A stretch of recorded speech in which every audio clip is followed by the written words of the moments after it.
Hai hai hai, Shalom, damai di hati, puji nama Tuhan Yesus yang selalu baik untuk orang semua.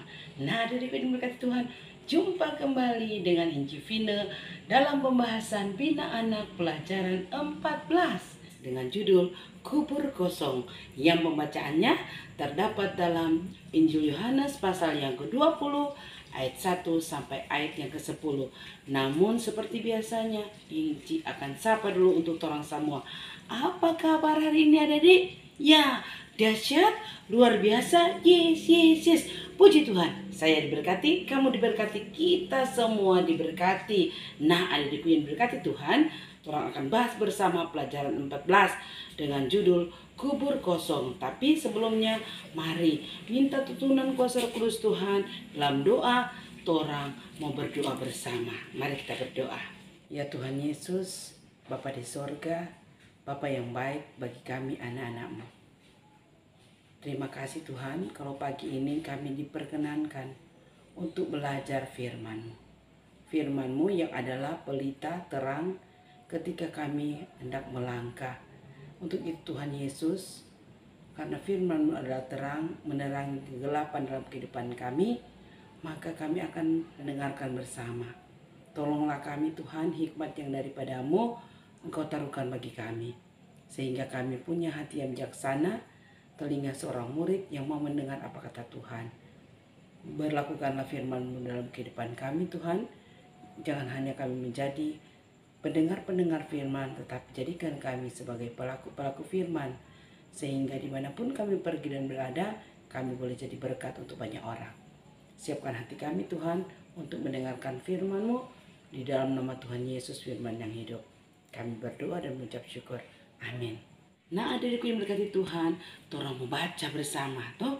Kalau lalu torang baca kebangkitan Tuhan Yesus itu menurut Injil Lukas. Sekarang torang membaca kebangkitan Tuhan Yesus menurut Injil Yohanes. Injil Yohanes pasal 20 ayat 1 hingga ayat yang ke-10 dengan judul Kebangkitan Tuhan Yesus. Pada hari pertama minggu itu, pagi-pagi benar ketika hari masih gelap, pergilah Maria Magdalena ke kubur itu, dan ia melihat bahwa batu telah diambil dari kubur. Ia berlari-lari mendapatkan Simon Petrus dan murid yang lain yang dikasihi Yesus, dan berkata kepada mereka, "Tuhan telah diambil orang dari kuburnya, dan kami tidak tahu di mana ia diletakkan." Maka berangkatlah Petrus dan murid yang lain itu ke kubur. Keduanya berlari bersama-sama, tetapi murid yang lain itu berlari lebih cepat daripada Petrus, sehingga lebih dahulu sampai ke kubur. Ia menjenguk ke dalam dan melihat kain kapan terletak di tanah, akan tetapi ia tidak masuk ke dalam. Maka datanglah Simon Petrus juga menyusul dia dan masuk ke dalam kubur itu. Ia melihat kain kapan terletak di tanah, sedang kain peluh yang tadinya ada di kepala Yesus tidak terletak dekat kain kapan itu, tetapi agak di samping di tempat yang lain dan sudah tergulung. Maka masuklah juga murid yang lain yang lebih dahulu sampai ke kubur itu, dan ia melihatnya dan percaya. Sebab selama itu mereka belum mengerti isi kitab suci yang mengatakan bahwa ia harus bangkit dari antara orang mati. Lalu pulanglah kedua murid itu ke rumah. Demikianlah pembacaan firman.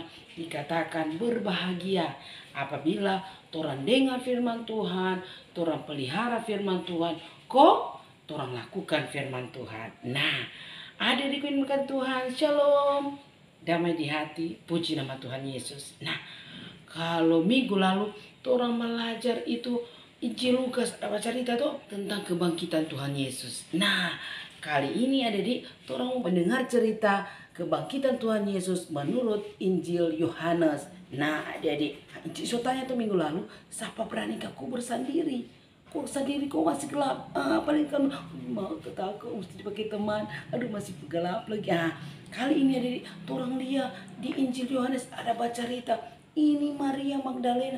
Kalau di Injil yang lain mengatakan ada beberapa Maria. Maria Magdalena, Yohana, Maria Ibu Yakub. Tetapi di Injil Yohanes lebih menekankan kepada Maria Magdalena. Karena apa? Maria sangat mengasihi Yesus. Karena Tuhan Yesus pernah mengusir 7 roh dari apa? Dari Maria ini. Makanya orang bilang lupa Maria ini, iya dia mau balas budi pada Tuhan Yesus. Makanya dia bilang, biar jo kita yang mau pergi pada Tuhan Yesus pergi kubur. Kita mau minyaki, kita mau kasih rempah-rempah pada Tuhan Yesus pergi kubur. Bukan berarti dia mau pergi kubur untuk melihat apa? Kebangkitan Tuhan Yesus. Tetapi Tuhan Yesus bilang itu toh di Galilea waktu itu Tuhan Yesus bilang, aku akan diserahkan kepada orang berdosa, mati, namun bangkit kembali. Maka orang selalu lupa tuh firman itu. Jadi orangnya tidak ingat. Nah, ini Maria pemaksud mau pergi kubur, mau pergi kasih rempah-rempah pada Tuhan Yesus. Karena waktu Tuhan Yesus mati hari Jumat itu, ya orang baru masuk apa? Baru masuk Sabat. Jadi itu Tuhan Yesus pemayat cuma baringkan begitu tuh. Biar jo, nanti orang balik, kalau orang mau kasih rempah-rempah supaya apa? Supaya awetnya. Jadi setelah Sabat lewat, di sini bilang pagi-pagi benar. Pokoknya masih pagi-pagi, belum ada apa matahari, masih pagi-pagi benar. Maria pergi di mana? Pergi di kubur Tuhan Yesus. Baru sampai di sana, dia apa? Dia kaget. Kapan itu batu sudah buka? Sudah buka, dia langsung lihat ke sana. Dia langsung apa? Balik. Dia pergi Pak Petrus. Dia lari-lari. Dia bilang, tahu Petrus kasihan. Waktu itu dia udah beri apa? Petrus dan murid yang lain. Di sini katakan murid yang lain. Nah, murid yang lain ini jadi murid yang dikasih Tuhan. Nah, siapa yang murid yang dikasih Tuhan? Coba ada masih ingat? Iya, Yohanes. Nah, ada dia sampai, Petrus, aduh kasihan, kita sudah dikubur Tuhan Yesus. Kita lihat itu kubur, aduh sudah buka. Kasihan, kita lihat Tuhan Yesus pemayat sudah nada. Tuhan Yesus pemayat dicuri orang. Nah, ada di sini orang mulai belajar. Jangan orang lihat sesuatu, orang langsung simpulkan, orang langsung apa? Beritakan. Padahal itu berita itu yang betul toh. Seperti Maria tuh, dia cuma lihat, dia masuk, dia lihat Tuhan Yesus pemayatnya tidak ada, dia langsung balik. Pergi Papa Yesus pemayat, kau bilang, kasihan Tuhan Yesus pemayat dicuri orang. Orang sudah tahu di mana diletakkan, sudah tidak ada. Paling kok itu dicuri orang. Padahal belum tentu Tuhan Yesus pemayat orang curi itu cuma Maria asumsi toh. Iya. Jadi beda pada dengar begitu. Aduh, Petrus dengan murid yang lain dan tadi Injil 9 dikatakan Yohanes, Tuhan langsung berdiri, langsung lari cepat sekali. Tapi ini Yohanes lantaran dia mau suka cepat sampai dia berlari lebih cepat sekali. Makanya dia lebih dulu sampai di kubur Tuhan Yesus. Dia masuk, dia lihat ke dalam. Cuma ada apa? Kain kapan dengan apa? Kain peluh. Tahu itu kain peluh? Iya, itu ada apa? Penutup muka Tuhan Yesus. Nah, itu sudah di samping setergulung rapi. Bayangkan setergulung rapi. Tetapi dia cuma lihat itu kain kapan dan itu kain peluh, tetapi dia tidak masuk ke dalam. Nah, sementara baru dia lihat, Petrus kasih baru sampai. Nah, waktu itu ini Petrus ini langsung masuk ke dalam. Dia masuk ke dalam. Dia lihat dia lihat, cuma ada kain kapan dengan apa? Di sampingnya ada apa? Kain peluh. Nah, pada waktu Petrus di dalam masuk apa? Yohanes langsung dia masuk ke dalam. Dia langsung apa? Dia langsung percaya. Nah, adik-adikku berkati Tuhan. Sebab selama itu ya orang belum mengerti itu apa? Kitab suci adik-adik, bahwa Tuhan Yesus akan bangkit dari antara orang mati. Kemudian pulanglah Petrus dan apa? Yohanes ke rumah. Nah, dari pembelajaran 14 kali ini orang boleh belajar. Kalau lalu pelajaran 13 orang boleh belajar kisah tentang kebangkitan Tuhan Yesus menurut Injil Lukas. Tetapi sekarang orang belajar menurut Injil Yohanes. Nah, Yohanes lebih menekankan kepada Maria. Karena Injil saya bilang tadi, ya seorang perempuan waktu itu tidak dianggap. Bangsa Yahudi apa? Menurut tradisinya tidak berharga, derajat di bawah. Jadi Tuhan Allah mengangkat ini Maria menjadi sosok perempuan yang pertama kali mendengar berita sukacita bahwa Tuhan Yesus bangkit. Tuhan Yesus bangkit dari antara orang mati, mengalahkan maut, dan dia sampaikan kepada siapa? Kepada Petrus. Jadi ini Maria pembawa kabar baik untuk murid-murid yang lain. Walaupun menurut asumsi Maria, Tuhan Yesus dicuri, mayatnya dicuri oleh orang lain toh. Jadi kita harus belajar, jangan lihat sesuatu langsung simpulkan sendiri, kau sebarkan pak orang toh. Apalagi ada di orang suka mencari kesalahan orang lain. Jadi orang lihat orang pertama begini, mau bilang ibu dia begini-begini, umpama ini di sekolah orang mau cari DP kesalahan, makanya orang lapor, padahal kok orang tidak lihat dulu. Ini sama dengan Maria toh, dia lihat keadaan sudah anak Tuhan Yesus, aduh dia sudah lari, dia bilang siapa? Petrus dengan siapa? Yohanes, dia bilang bahwa Tuhan Yesus pemayat dicuri orang, padahal Tuhan Yesus sudah bangkit. Ada yang berkati Tuhan. Kebangkitan Tuhan Yesus membawa orang semua pada kemenangan.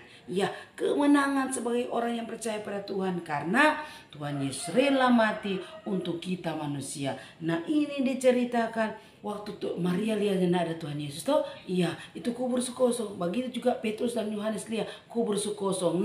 Kubur kosong itu menandakan Tuhan Yesus sudah bangkit. Dan bukankah Tuhan Yesus sudah katakan pada pemurid-murid itu, aku akan diserahkan ke tangan orang berdosa, mati, namun pada hari yang ketiga aku akan bangkit. Tuhan Yesus bilang itu, dan aku akan mendahului kamu di Galilea. Mengapa dia di Galilea? Karena di Galilea lah tempat pelayanan pertama Tuhan Yesus. Makanya Tuhan Yesus bilang, aku mendahului kamu di Galilea. Dan orang belajar dari cerita kebangkitan Tuhan Yesus, kuasa kebangkitan membawa orang kepada kemenangan. Apa sebab adik-adik? Karena kubur kosong menandakan mau benar-benar Tuhan Yesus Tuhan Yesus bangkit. Di situ cuma ada kain kapan?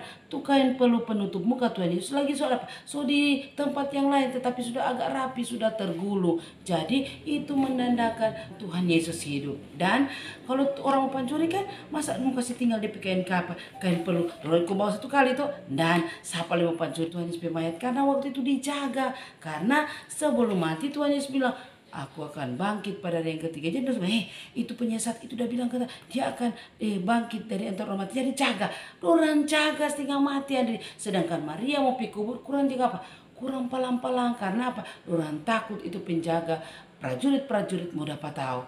Tetapi ada walaupun ada ini prajurit-prajurit jaga ini Tuhan Yesus kubur, tetapi berita kebangkitan Tuhan Yesus, berita Tuhan Yesus bangkit tidak ada satu yang dapat menghalangi. Semua tersebar. Tahu juga kalau perempuan ini dipakai itu Tuhan untuk memberitakan kabar sukacita bahwa Tuhan Yesus sudah bangkit.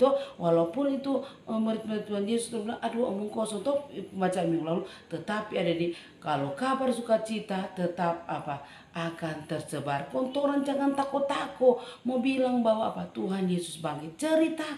Ceritakan pada semua orang bahwa Tuhan memang hidup, Tuhan Yesus ada, Tuhan Yesus bangkit. Buktinya kubur kosong. Selain kubur kosong ada malaikat bilang, mengapa kamu mencari dia di antara orang mati? Itu pembacaan lalu.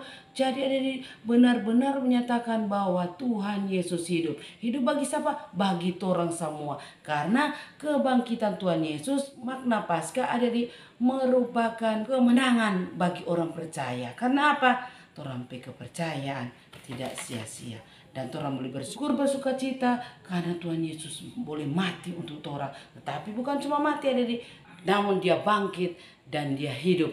Dan buktinya ada orang sampai ini menikmati keselamatan. Dan Tuhan Yesus itu ada di setiap hati, di setiap kehidupan orang-orang percaya kepada Tuhan. Karena Tuhan Yesus adalah juru selamat orang semua. Juru selamat enci, juru selamat adik-adik, juru selamat orang semua. Untuk itu marilah orang hidup dalam kemenangan. Orang menang dari dosa-dosa adik-adik. Orang menjauhkan diri dari hal-hal yang tidak menyenangkan hati Tuhan. Orang lakukanlah hal-hal yang menyenangkan hati Tuhan. Tuhan Yesus memberkati firman-Nya, memberkati orang semua. Amin. Mari berdoa. Terima kasih Tuhan atas firman-Mu yang mengajarkan kepada kami bahwa Tuhan Yesus ada dan tetap hidup di hati kami masing-masing. Kuasa kebangkitan membawa kami selalu menang dalam kehidupan ini. Menang dari maut, menang dari dosa-dosa kami. Terima kasih Tuhan atas pengorbanan Tuhan di kayu salib yang mati namun bangkit pada hari yang ketiga. Sampai saat ini kami masih merayakan kebangkitan Tuhan Yesus. Biarlah kebangkitan itu membawa kemenangan bagi semua dalam hidup orang semua. Terima kasih Tuhan, doa kami sembahyang kami dalam nama Yesus kami berdoa dan mengucap syukur. Amin. Sampai jumpa. Terima kasih.